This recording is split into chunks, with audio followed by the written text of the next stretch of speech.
Countries across Africa have begun to take in more and more undocumented immigrants from the United States.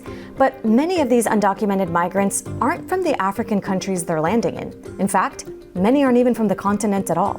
That's because Ghana, Uganda, South Sudan, Eswatini, Equatorial Guinea, and Rwanda have cut deals with the United States to accept, or at least agree to accept, deportees from the US. So why have these African nations decided to accept US deportees? And why is the Trump administration turning to Africa in the first place?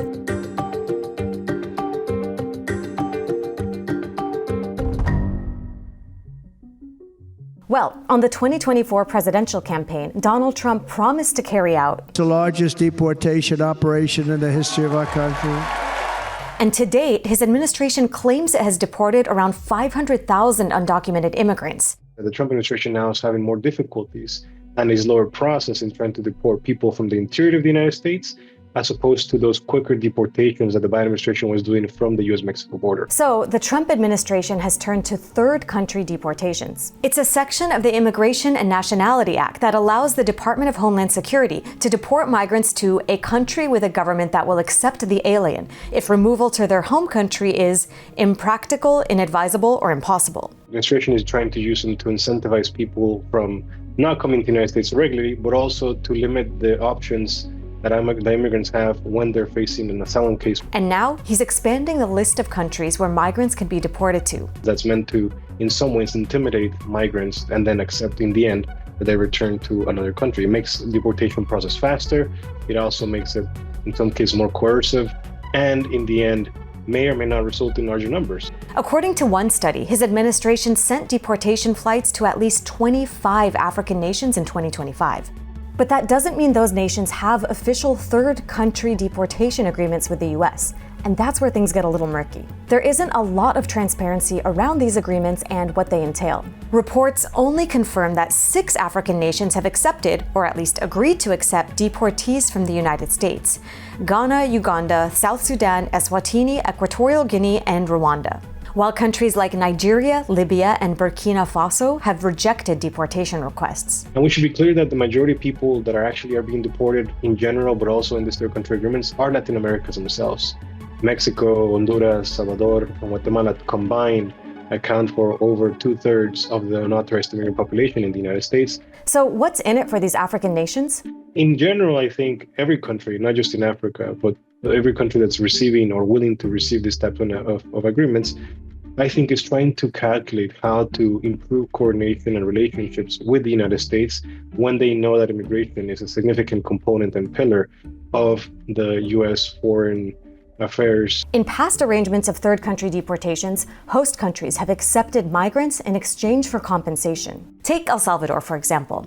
In 2025, the United States paid the country about $6 million to hold 238 alleged members of the Venezuelan gang Tren de Aragua for a year at the country's notorious megaprison SECOP. And sometimes the U.S. has resorted to political pressure to get countries to agree to third country deportations. In 2025, Trump repeatedly asserted that China was running the Panama Canal.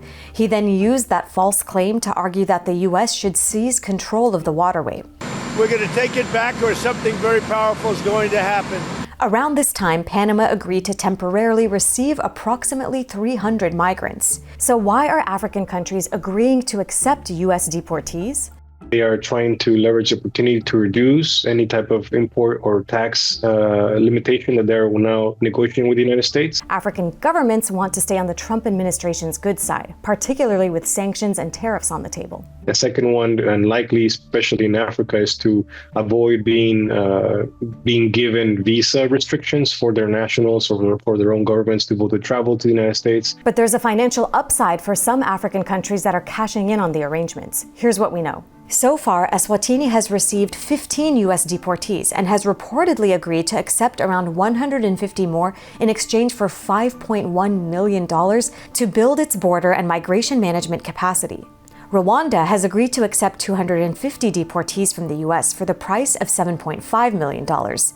And the U.S. has sent $7.5 million to Equatorial Guinea to accept 9 non-citizen deportees.